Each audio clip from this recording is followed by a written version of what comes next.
For Newcastle, of course, still in search of their first victory of the season. Well, for more on this, let's welcome in, shall we? John Hutchinson is with us. Mark Ogden joins us as well. He'll be talking about some big transfer rumours a little later on, including Donnarumma to Manchester City. But we'll kick things off here in the studio. Craig, I don't think anyone who watched that game can say anything but Liverpool got away with that. Liverpool have had 3 competitive games so far, if you consider the Community Shield, which they lost on penalties, where they did not play well. The Bournemouth game and this game. And I think at the moment, you know, the league table won't lie, it's 6 points, but there's more questions than answers now. And they were dominated for long periods in the first half. We saw that Anthony Gordon header before he gets sent off.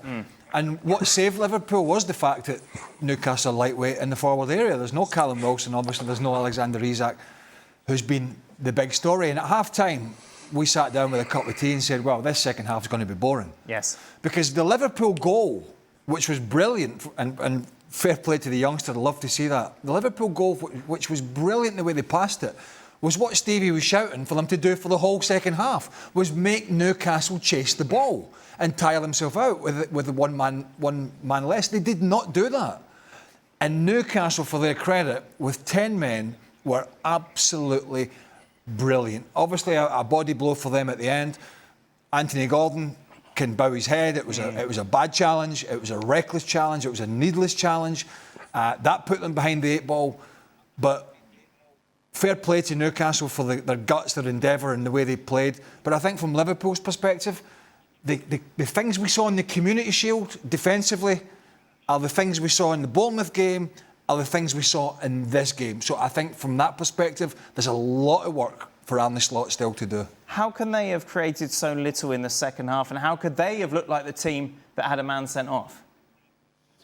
Well, because they stopped playing, you know, and actually on the field of play, particularly Van Dijk and Mo Salah, you know, the experienced guys, Gravenberg in the middle, they should have been on each other and play. Basically what I was screaming at during the second half was they should be playing two-touch football. Get it out your feet and roll it, get it out your feet and roll it, get it out your feet. You do that against 10 men, number one, they won't be able to get near you. Number two, you'll kill them. The legs will go. Instead of that, everybody was having 3 and 4 touches. It was negative. Kerekes, I don't think he played a ball forward all game. He absolutely looks derived of confidence. Everything he does looks like a struggle. He got done for fun by Elanga in the first half about 3 times. Didn't get close to him. And then, of course, he's the one for me that really started this whole second half. Because at 2-0, I said to you, surely this is done. But no. But that's the main point. Yes, Newcastle, you have to give them credit. Right. Boy, did they keep going, fighting. But Liverpool, and this is not by chance, as Craig said. This is 3 in the trot. But somehow, they've got 9 goals in 3 games, and they haven't played well yet. Yeah, 9 points in 3 games. They didn't finish the season well, if you remember. The second half of the season was not anything like the first half of the season. They fell off the pace. They went out of the Champions League. They went out of the FA Cup. Yeah, he made a lot of changes when they played down at Plymouth. But they sort of spluttered to the title. They won the title, but they sort of rumbled their way there. They've had this perceived great transfer summer, and on the face of it, it looks like it, but it just feels, albeit with the 2 victories, it just feels that the players that are coming in are not quite gelling yet with the players that are already there. And it's a bit disjointed. It's defensively, it doesn't look like a very good structure. And also, you know, you've taken an extra midfielder out. I know McAllister wasn't around, but you've taken an extra midfielder out, essentially, and you've bought the so-called one of the best, you know, attacking number 10s in European football, and Florian Wirtz, which he is. So you're a man down in terms of a natural midfielder, but can we honestly say so far what we've seen from Florian Wirtz that's made you get off your seat? We haven't actually seen that either. So, you know, they've scored goals. He hasn't played particularly well. Maybe that will come. But defensively, and again, the Kirkes, Van Dijk scenario on that left-hand side, that was the one at Wembley that got torn apart by Crystal Palace. And again, that area looked pretty weak tonight. Yeah, it talked me through Florian Wirtz? Because when he arrived on, there was no doubt this was a brilliant signing. What a coup for Liverpool to get in the head of Bayern Munich. And we're only 3 games in. I know that, and we're going to jump to conclusions. But we haven't really seen too much at all, have we, from the youngster? No, I think when you come from the Bundesliga and you come into the Premier League, the intensity is totally different. It's a physical game. That's why Liverpool struggled in the second half, because they got sucked into playing Newcastle's way. That's why they never kept the ball. I thought out of the 4 defenders at the back, I thought Liverpool had 2 outstanding performers. Szoboszlai at right back and Van Dijk never lost a header. Kirkeggs was weak, as Stevie said, for the headed goal from Bruno Guimaraes. And Konate was shaky and weak. He never won a header all evening. But you look for the likes of Florian Wirtz in the second half. When it's 11 v 10, you look for the likes of him to get on the ball. You want him to be the man that's going to show for it. You want him to be the man who's intelligent, who'll find the space, who'll find the pocket, and then take that game, especially in the second half when they were 2-0 up, even at 2-1, when Newcastle started to go that bit longer and they bombarded Newcastle with Liverpool with long throws.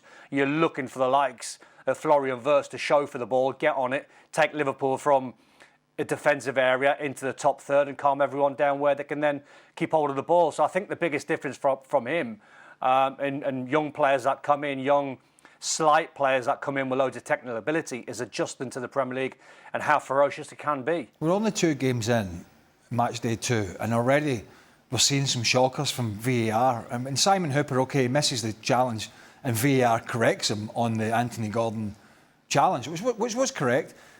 Yesterday, we saw the goal, the penalty kick rightly given against Bassey, and then Yoro pushing Bassey, and it's a clear push in the back for that goal, and nothing's given. And today, Newcastle deservedly got a player sent off, and Liverpool, they get away with it. Second yellow, Craig, can't check it, can they? That's the problem. But it wasn't a second yellow. Konate's already on a yellow. No, it was a straight red. You think a straight red for that? You'd go that strong on it? No, he's through.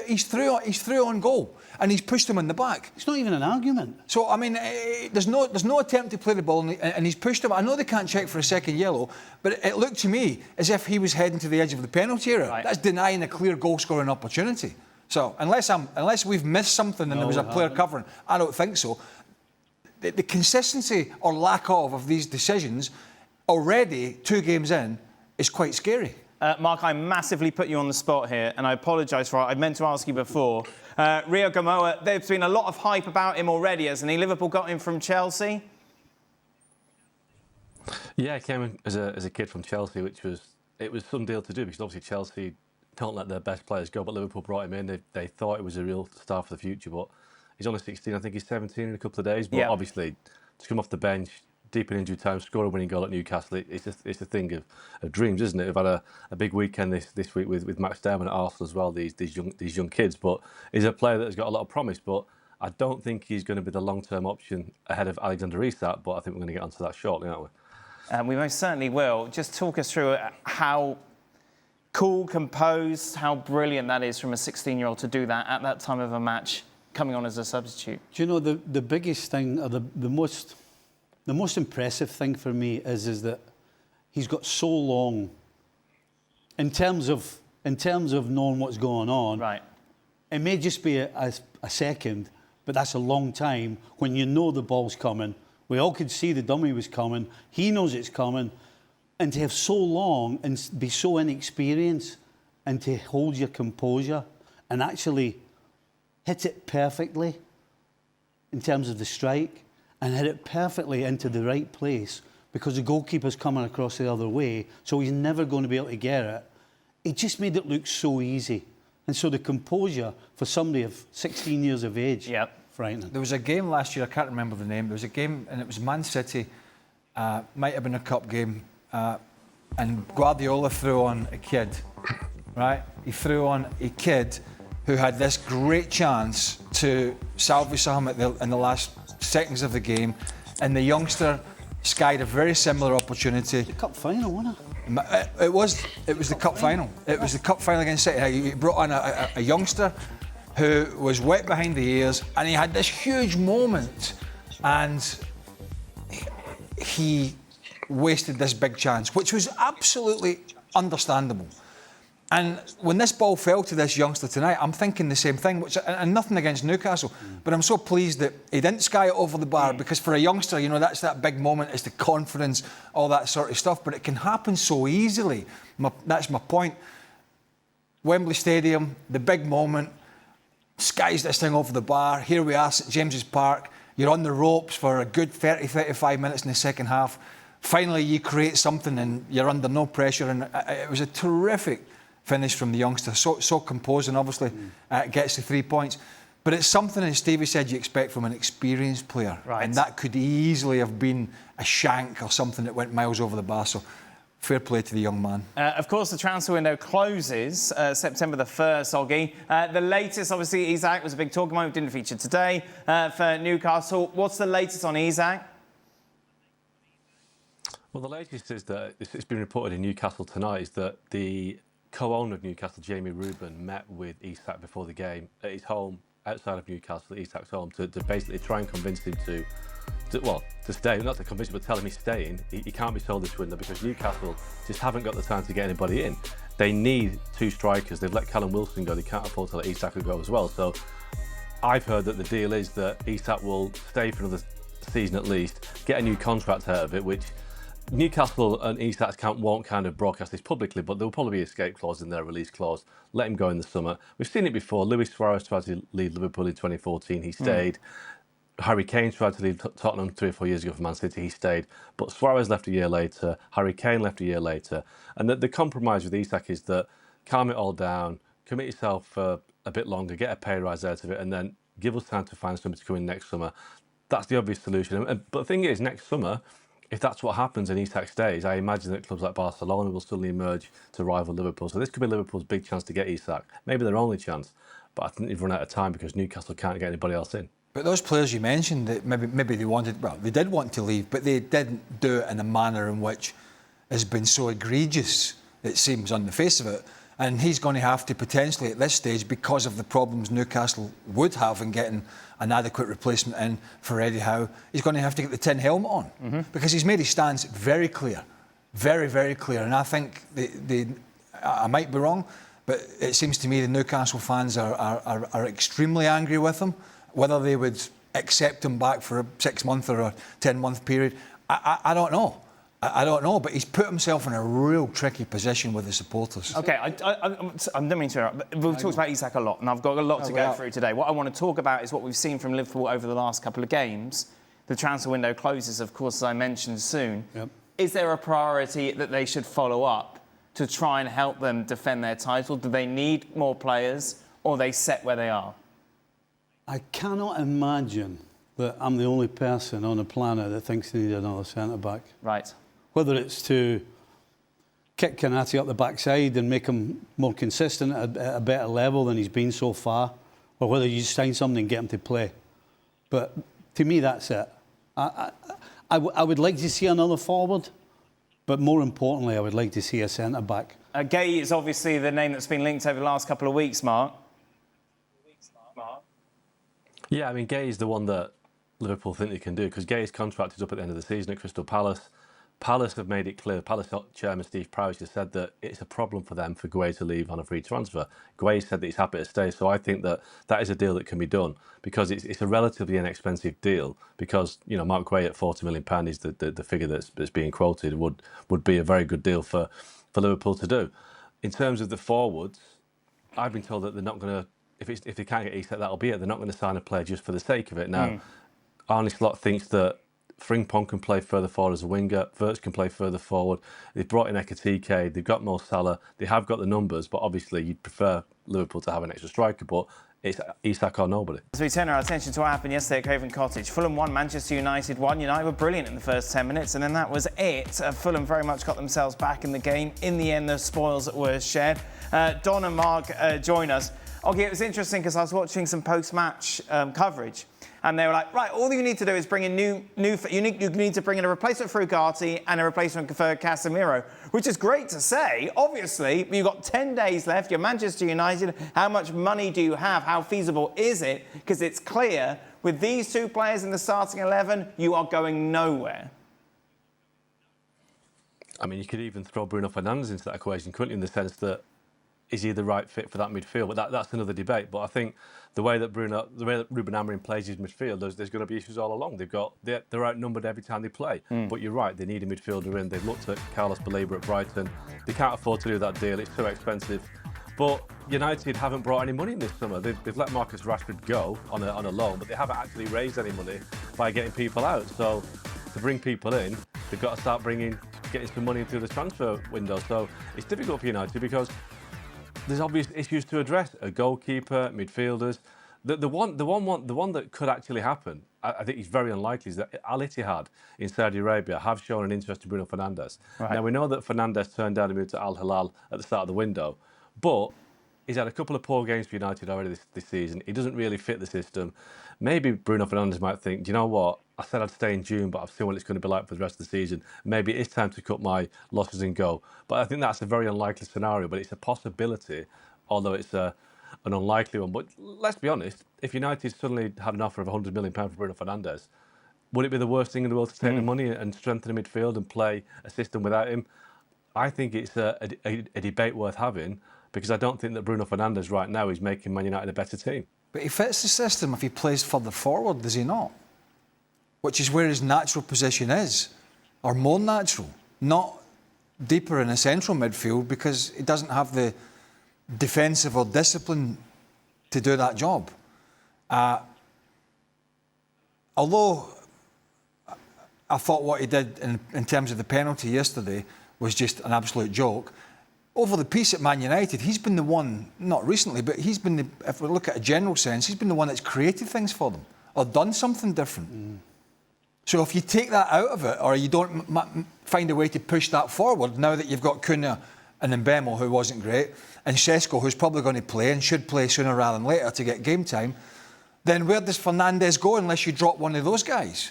You have to play him deeper. And when you've got three guys up front, or when you've got a system that has basically two attackers behind the striker, you need two guys behind that can do the donkey work. See, it's only natural. If you're Amorim, though, right, you have to make a decision, because the way it is now isn't working, whether it's going forward or whether it's defensively. So if you get an offer for Bruno Fernandes, you take it.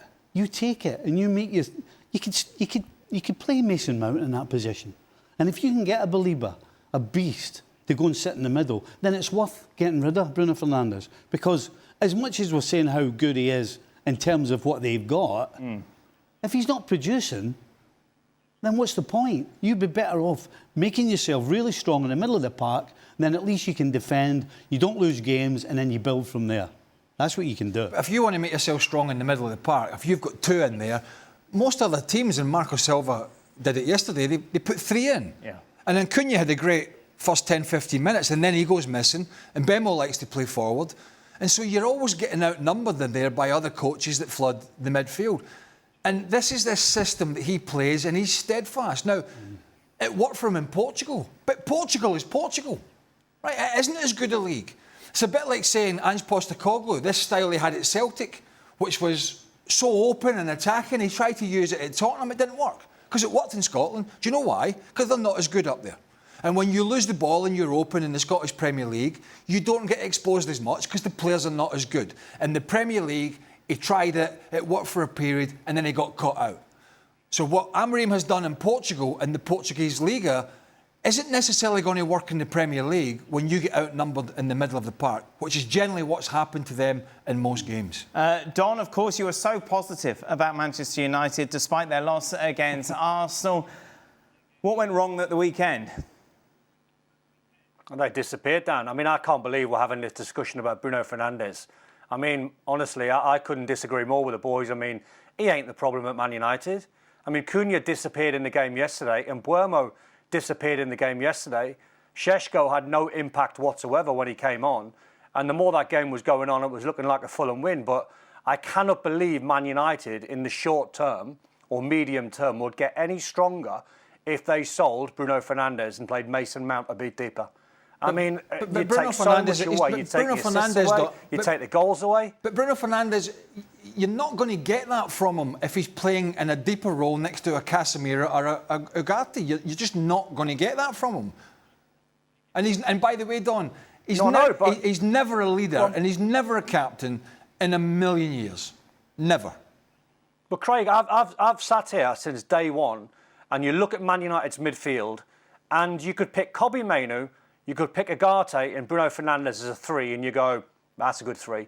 He doesn't play that system. It's half pointless us having this conversation because I knew this system wasn't going to work. I've seen too many teams like Bournemouth, like Newcastle, like Crystal Palace, and loads of others last season tear Man United apart because they play a 2-man midfield without any legs. So you could pair any 2 of the 4 or 5, 6 midfield players that they've got, and whatever combination you come up with, the 2 of them cannot get around the pitch. They can't move.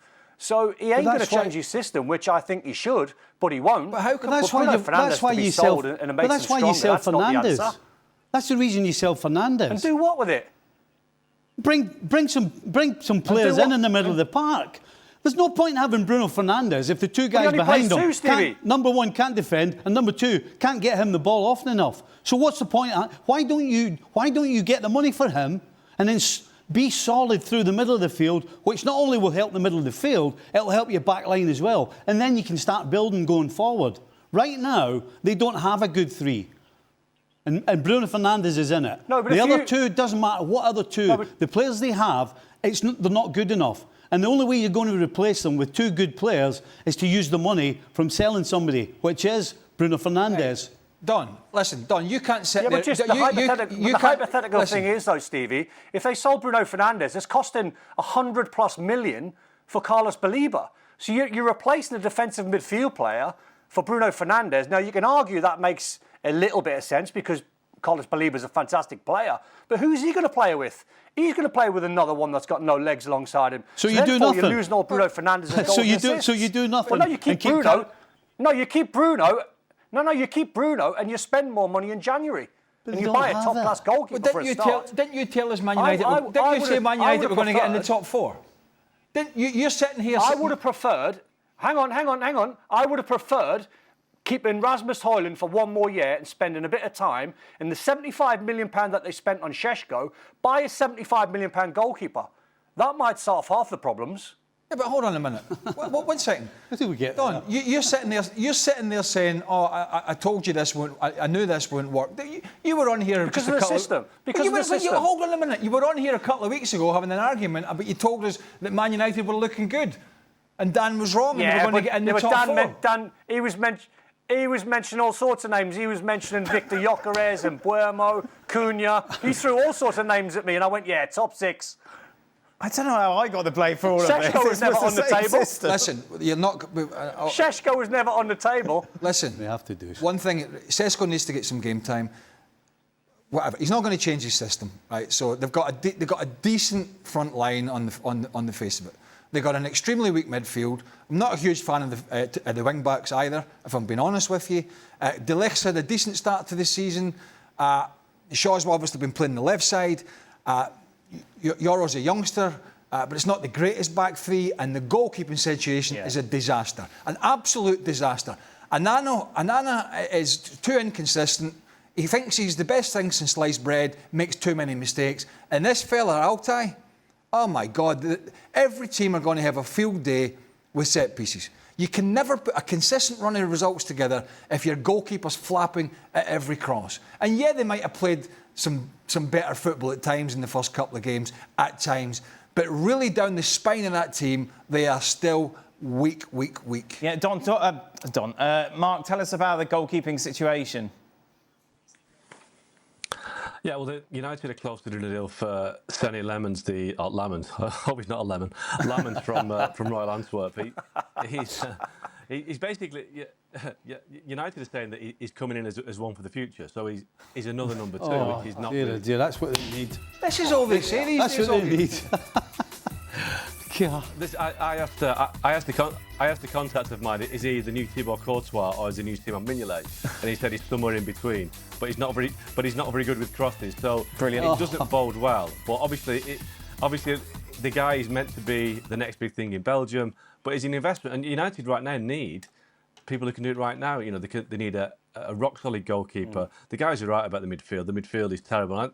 Just on the system, the system will cost Ruben Amorim his job if he's not careful, because if he's so stubborn and will not change it, United won't get the results and the mood will change. You know, the mood was really optimistic before, during and after the Arsenal game, even though they lost. But if United can't get results at Fulham, they've got Burnley at home at the weekend. I'm going to Grimsby on Wednesday, just in case they lose at Grimsby in the Carabao Cup. Results dictate everything. And this system, which he will not change, Craig's right about Postecoglou. It's exactly the same system as Ange, or not the same system, but the same situation. A manager that is too stubborn to change. The best managers realise where the mistakes are. If the weakest part of his team is in the midfield, he can't play in that system. But he's not changing. He's insisting he's not going to change. And that stubbornness will eventually cost him his job if he doesn't get the results. And I can't see the results coming with this formation. Show me another top manager, either now or historically, that has not had the sense to make changes. The best managers, they say, are not just the ones that pick a team and send it out there. The best ones are that when it's gone against them, they react. They're on the sidelines and they say, right, this is not working. We're getting horsed in the midfield, we're getting done at the wide position, so we make changes. And that's what really good managers do. They adapt. They admit that they maybe got it wrong before the game and they make changes within the game, right? And they make changes from week to week. And it doesn't have to be a back three to a back four, but it could be subtle changes, just something that's going to make the team better. This continuation from this guy of just saying, no, this is it, come hell or high water, this is what we're doing, is just... And Roggie's right, it's potentially going to cost him his job. Yeah, and do you know that classic? Do you know that classic old school question that people always ask when a new manager comes in? Do you play the system you know, or do you play a system that suits the players?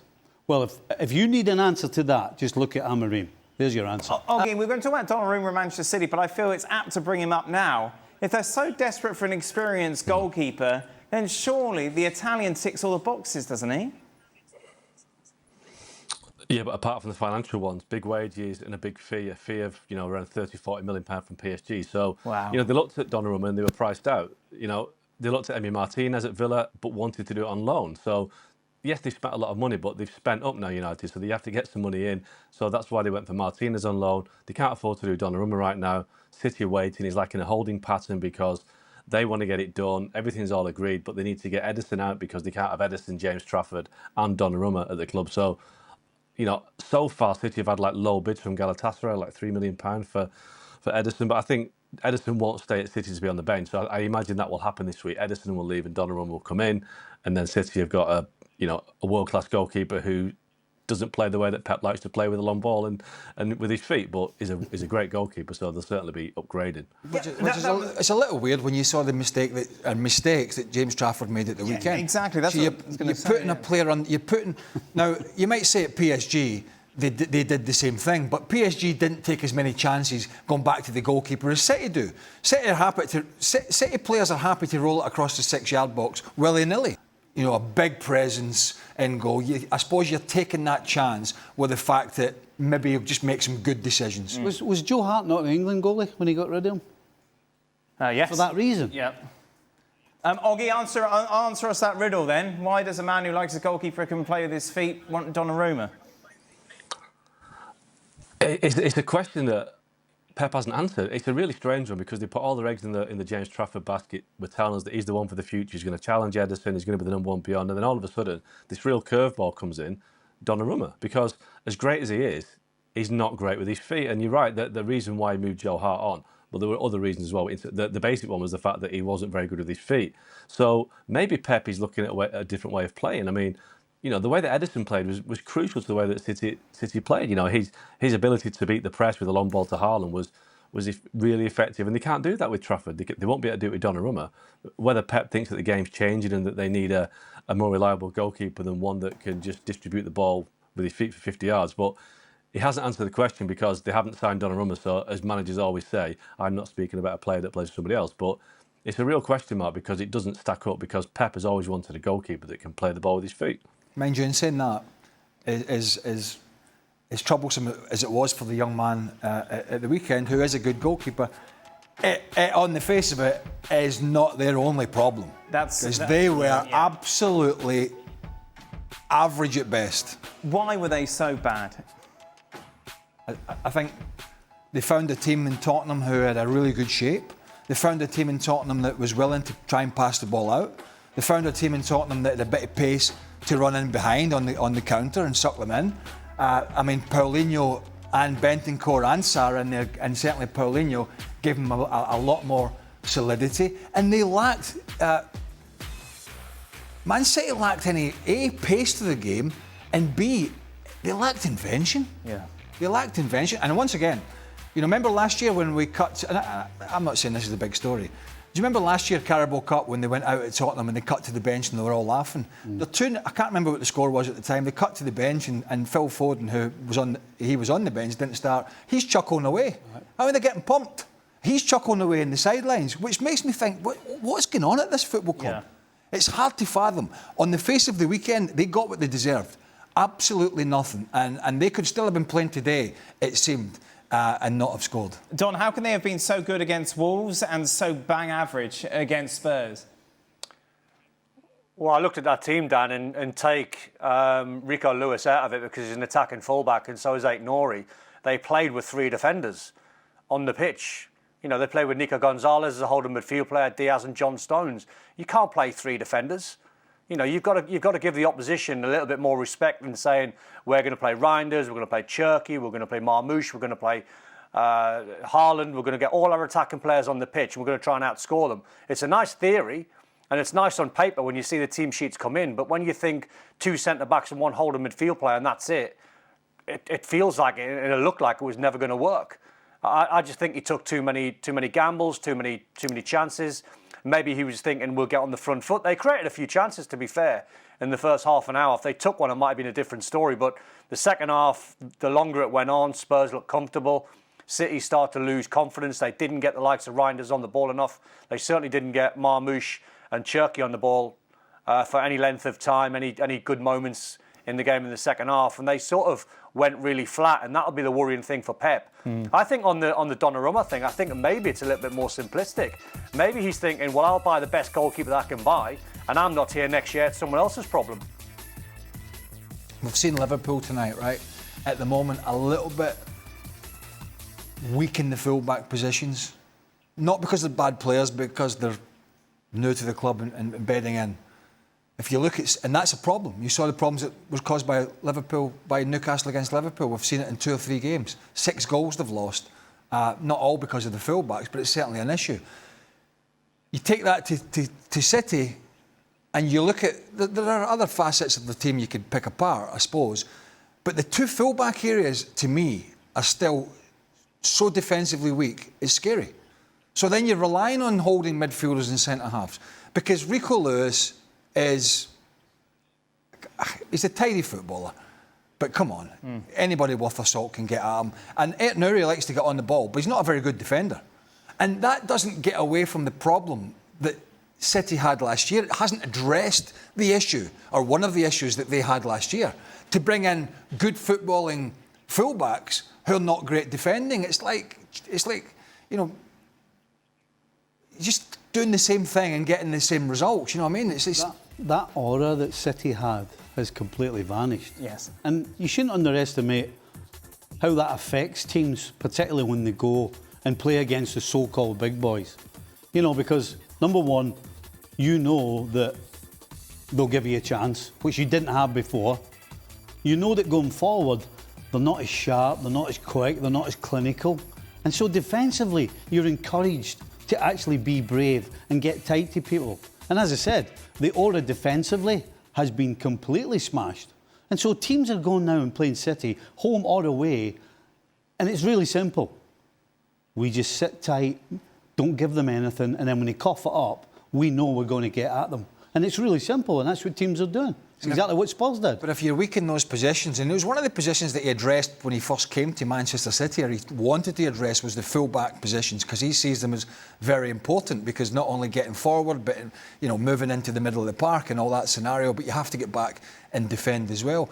But when you're weak in those positions, you're asking centre-halves and midfielders to continually go over and cover, particularly centre midfielders, whether it be Gonzalez or Rodri when he's fit, because you're worried about them all the time. You're worried about their position. You're worried about them getting too far forward.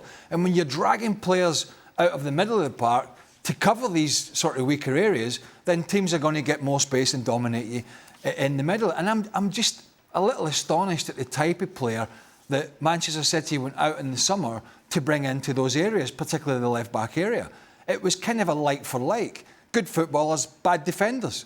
And it just doesn't address the problem. It looks like Chelsea have found a new home for Nico Jackson in Bayern Munich.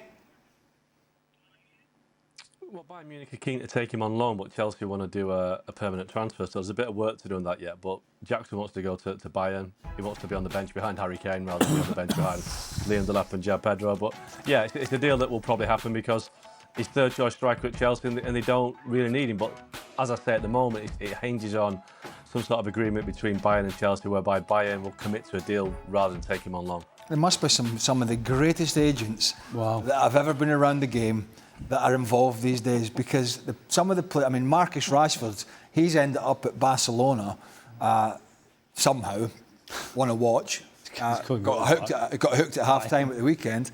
There have been many others, and Nico Jackson we've talked about all summer, and I know it's a sort of backup, it's a squad thing, but still, you know, Bayern Munich, the way that he's played. I mean, he's basically third choice at Chelsea behind João Pedro and Liam Delap, who's wet behind the ears from Ipswich Town, right? Released by Manchester City. And Nico Jackson, here he is, potentially piping up at the Allianz Arena to pull on a Bayern Munich jersey. It beggars belief, it really does. Oggy, we'll say thank you very much. Have a great time at Blundell Park. What a treat of a Wednesday evening. Smells of fish up there, doesn't it? What?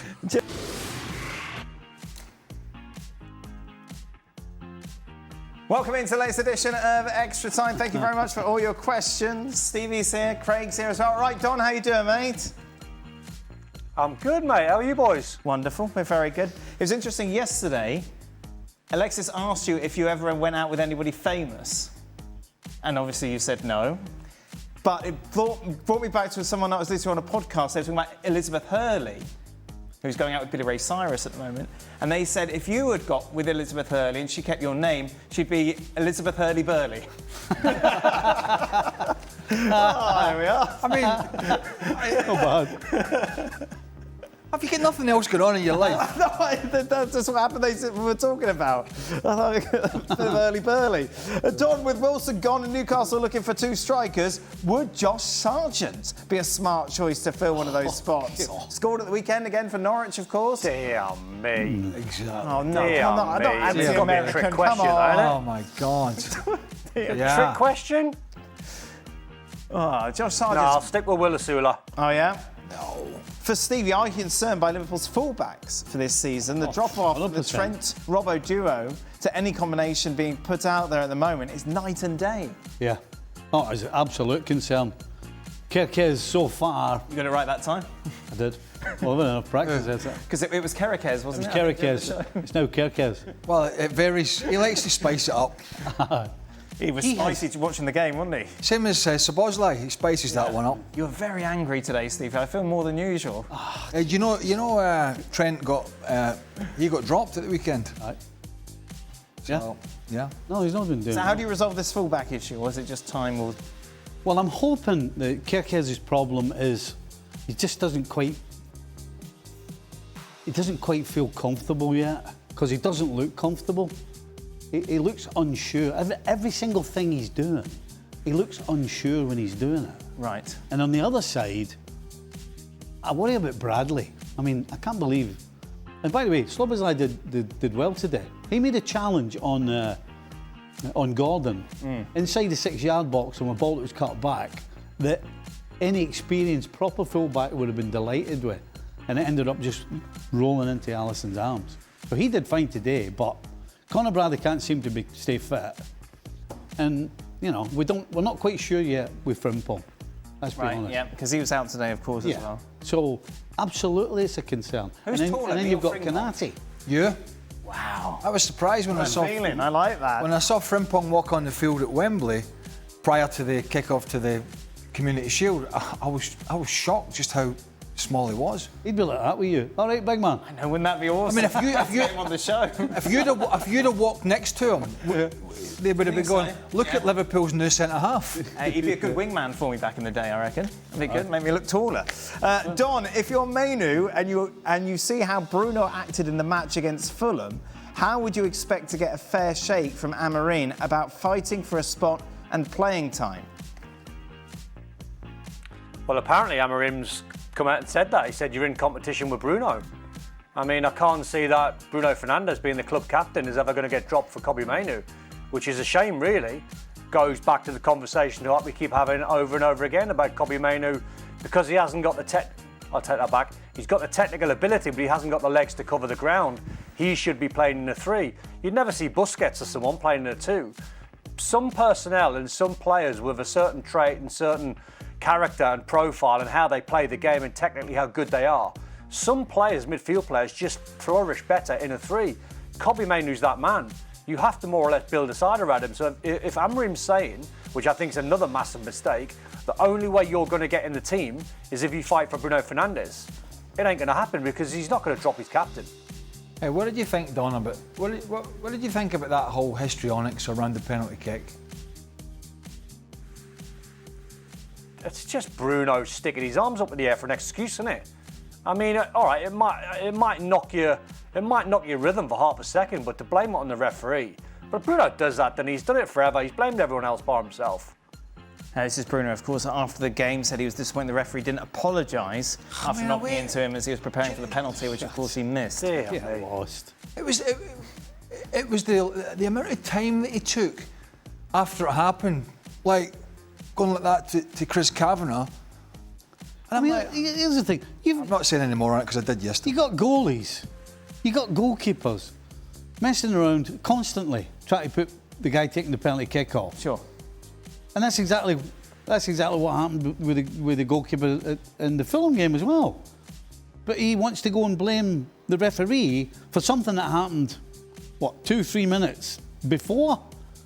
It's called lacking responsibility. Not 2-3 minutes is quite right. Well, I've got to stretch it a little bit. Got to embellish it, innit? Stevie, if you're the manager of the Reds, what would you have done differently with the squad for today's match?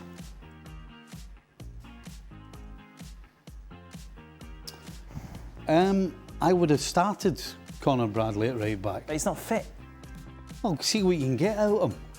Right. Go win the game, be solid, and then you can take him off. I mean, to me, when you Conor Bradley when you the reason they were outplayed in the first no, half? that's not what you asked me.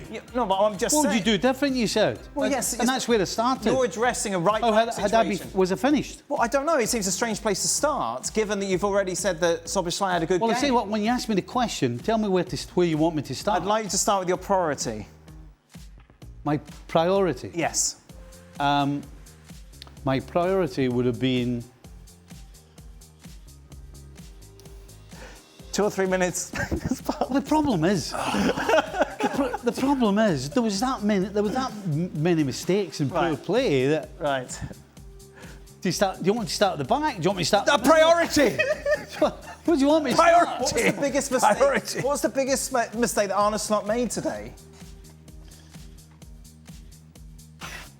Oh God, here we go again. Biggest mistake.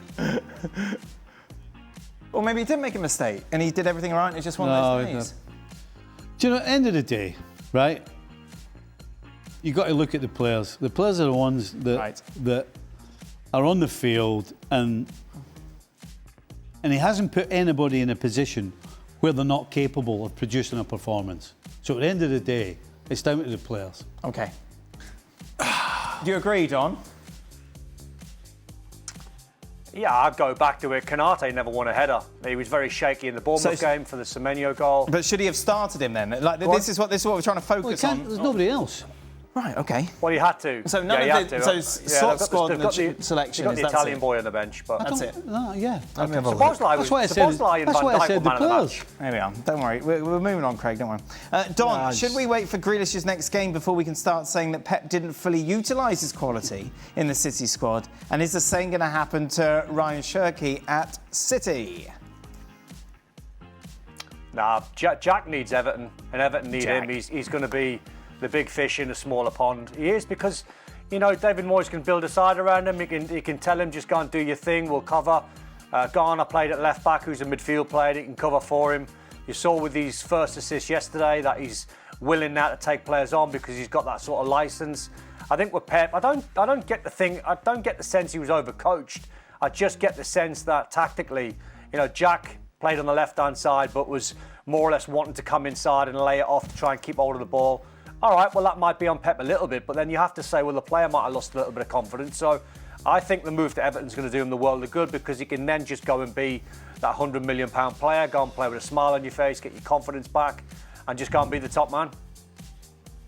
Craig, who are your top 3 favourites for the Champions League this season between PSG, Barcelona and Liverpool?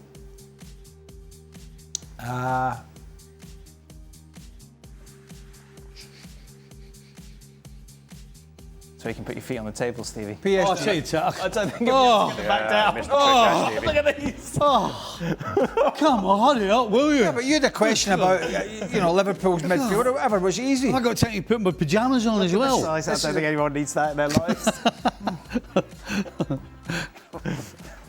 I'm still waiting. Yeah, I'm looking at those shoes. Oh, God, any chance of answering the question instead of that? You could sail down the Connecticut River in those. Probably. PSG, Barcelona, Liverpool. Don, final question. If the opposing team has the momentum and the entire stadium behind them, what can you do on the pitch to take away that momentum? There's loads of things. Loads of things. Stevie touched on it before. Keeping the ball is a start, but you can play for territory. You shouldn't. I mean, if we're talking about Liverpool against a 10-man Newcastle, then you wouldn't hit the channel and try and play for territory, because you got the extra man. So you've got to be better in possession.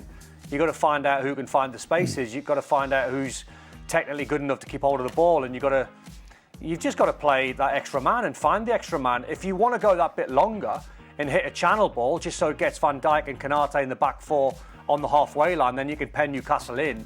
And then when they can't get out, you've got the extra man and play from there. So a little bit of both, but I'd lean more on Liverpool being better in possession and finding that extra man. That's it. That brings us to the end of today's show. Thank you very much. Stevie returns tomorrow. In your big feet. Yep. We can do the day off, Craig. Anything saying?